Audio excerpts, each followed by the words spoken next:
En ocasiones buscamos cosas que aparentan ser un imposible. Para poder lograrlas, recurrimos a cerrar acuerdos que pueden beneficiar a las partes involucradas. Sin embargo, existen tratos cuyas cláusulas son tan severas como particulares.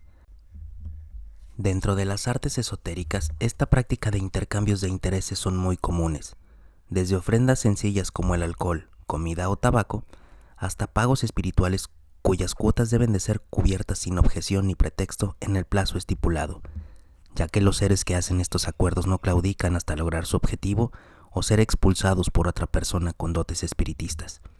Es importante mencionar que los seres de bajo astral no tienen consideraciones al momento de reclamar su pago.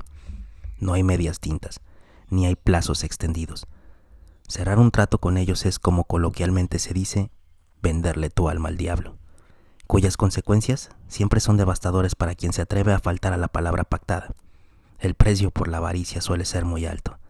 El hambre de poder sobre los otros puede llevarnos a tener consecuencias eternas, pues, al ser desencarnados por estos seres en forma de pago, es seguro que apenas comienza la agonía. Vivo en un pequeño poblado del estado de Yucatán, muy cerca de Mérida. La casa es una herencia que dejó mi abuelita Marta a mi mamá. Una casa muy grande.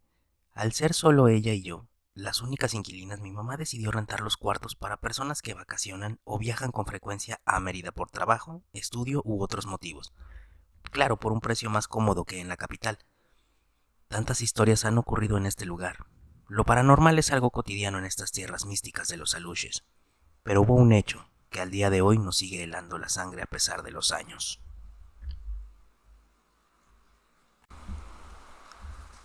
Dentro de todos los visitantes y huéspedes que alojamos en casa, la señora Julia tenía un aire particular.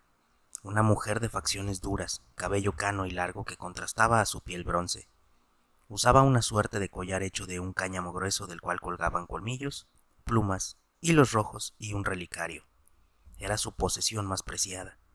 No permitía que nadie tocara aquel coldige peculiar y siniestro, pues aseguraba que era su protección contra seres en otros planos al momento de trabajar con ellos. En nuestras varias pláticas contó sus viajes a Catemaco. Decía que en las cuevas de aquel lugar aprendió las artes esotéricas, cómo conoció el olor de la muerte y la voz del diablo. Pero dejó de ir porque un trabajo le fue revertido y el ente al que le fue encomendado reclamaba su pago.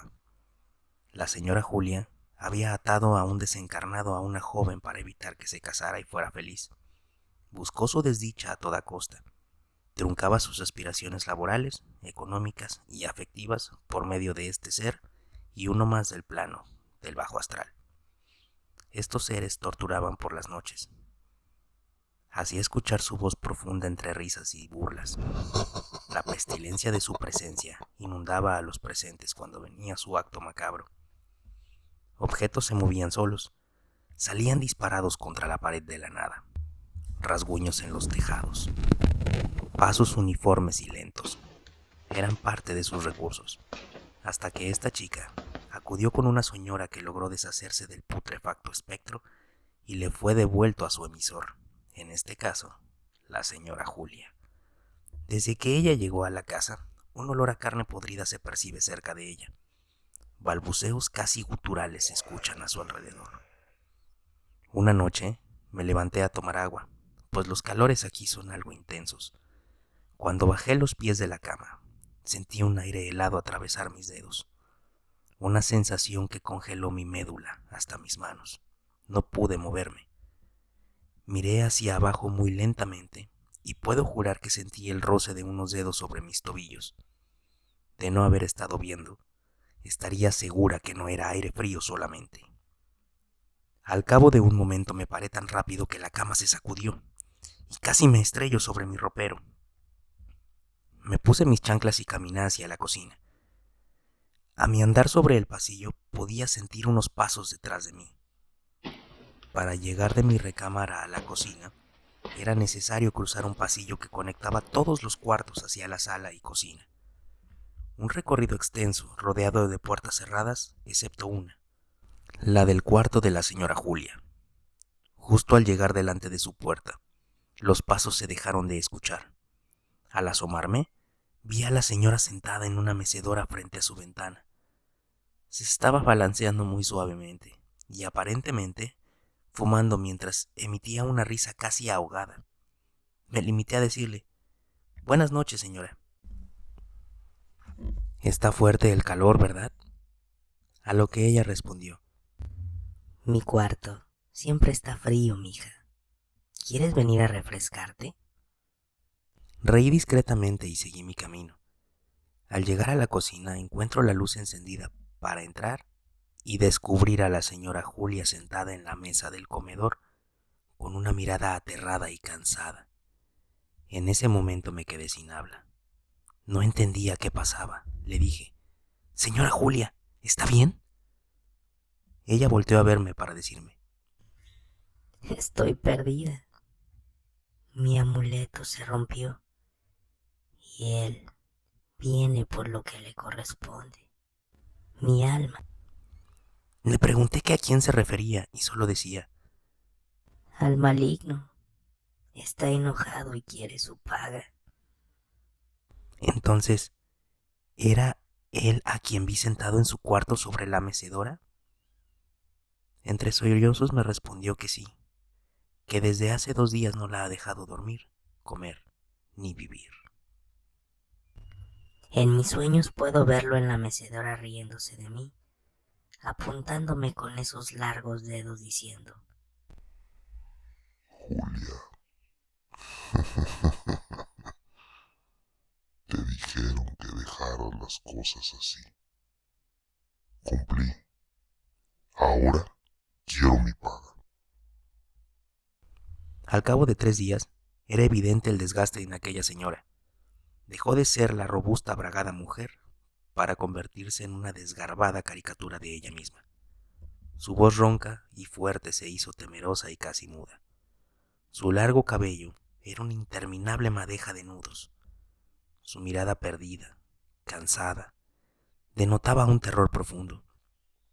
Mi mamá, preocupada, le preguntó qué es lo que estaba pasando, y ella solo decía: tengo lo que merezco. Lastimé a otros por dinero y ahora no hay moneda alguna que me salve. Solo ruego a Dios me ampare y me reciba pronto. Esa noche, la señora Julia terminó de cenar. Se dirigió a su cuarto, lo cerró con llave, pero puso una música en una vieja grabadora que estaba en el cuarto. De pronto, se escuchó un fuerte golpe y un grito de terror. Todos los huéspedes, incluyendo a mi mamá y a mí, fuimos corriendo. Mi mamá tomó su llavero y apresuró a abrir la puerta de la recámara. Al entrar, vimos a la señora Julia postrada en el suelo sobre un charco escarlata, y por un momento, todos vimos a alguien sobre la mecedora señalando hacia la pared. Al encender la luz, la mecedora seguía su balanceo de una manera violenta, pero no había nadie sobre ella. Y en la pared estaba escrito algo que decía: Pagado. Osvaldo nos hace llegar su relato desde la ciudad de Altamira, en Tamaulipas, y nos cuenta lo siguiente. Soy de una familia que se dedica a la venta de carne de res, desde mi abuelo, mis tíos, mi padre y ahora mis hermanos y yo. Gracias a Dios tenemos todos una vida cómoda producto de nuestro trabajo, pero no siempre fue así. Mi padre nos cuenta que cuando era niño tuvo una vida muy difícil. Su padre, o sea mi abuelo, era un jornalero en una granja cerca de Tampico. El dinero era muy escaso y la familia crecía continuamente. Mi abuelo, desesperado por las deudas, acudió con una señora que le decían Doña Coco, conocida por ayudar a las familias de buen estatus a proteger su patrimonio de las envidias y terceros. Cuenta mi padre que el abuelo les decía sobre ella: una señora de unos 50 años con un chal negro que tapaba su cara y un vestido largo y negro. Era como ver un bulto oscuro andando por las noches de la ciudad de Altamira.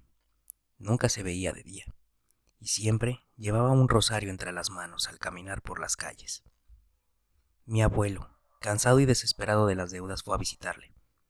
Ella simplemente se negó a recibirlo hasta que el patrón de mi abuelo lo llevó a una cita con Doña Coco. Ella rió al verlo y se limitó a preguntarle: ¿Estás seguro de lo que buscas aquí? Sí, respondió el abuelo. ¿Sabes el precio de mis servicios? Mi abuelo se apresuró a decirle que su patrón le prestaría la cantidad que ella pidiera, pero que necesitaba urgentemente su ayuda, pues venía en camino el sexto hijo y la casa era muy pequeña. Doña Coco respondió en tono ofendido. ¿Dinero? ¿Me estás ofreciendo dinero? No, mijo. Lo que busco es más que papel y metal. Quiero algo a cambio. Quiero a ese niño que esté en camino. Mi patrón no necesita de metal ni papel. Quiere algo más duradero. Mi abuelo quedó mudo y salió del lugar para ir a su casa.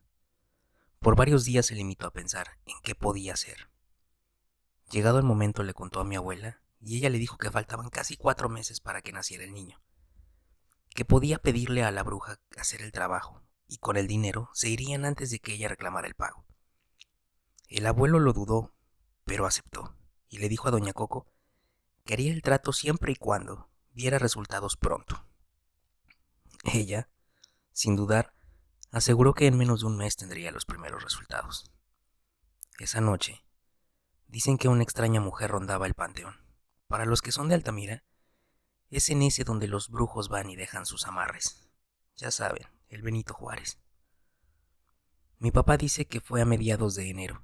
Recuerda que era para antes del fin de febrero.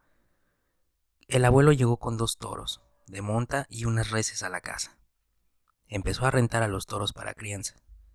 Con ese dinero, acondicionó un corral en el patio y empezó a tener más cabezas para leche. Para mediados de abril, ya era constante el flujo de dinero y mi tío Pepe estaba por nacer. Según mi padre, el abuelo andaba todo preocupado pues el plazo estaba por vencer y no podían irse, ya que sería muy difícil trasladar a los animales a otro lugar. De alguna forma, algo los ataba a esta tierra. A principios de mayo, se veía una sombra de una mujer rondar cerca de la casa por las noches. Según mi papá, era doña Coco, quien se aseguraba que el trato se cumpliera. A mis tíos les daba terror verla husmear desde lejos entre los matorrales. A pesar del calor, siempre estaba cubierta con ese velo tétrico que no dejaba ver su cara. Su espeluznante risa los hacía correr. Gritaba: Pronto uno de ustedes va a ser para mi señor.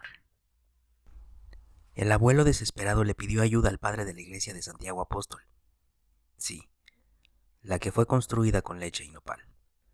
El padre le dijo que esa señora era famosa por exhumar a los fieles para hacer sus trabajos y que era muy temida porque cuando la han tratado de frenar, siempre hay consecuencias fatales a los involucrados. Es por eso que la policía mejor no intervenía, aparte de las relaciones que tenía con la gente poderosa del lugar. Pero era necesario buscar la forma de frenarla. El padre le dijo a mi abuelo que llegado el día del nacimiento llevara a mi abuela a dar a luz a Tampico para ganar un poco de tiempo. Y así fue. Llevaron a mi abuela a Tampico para el parto.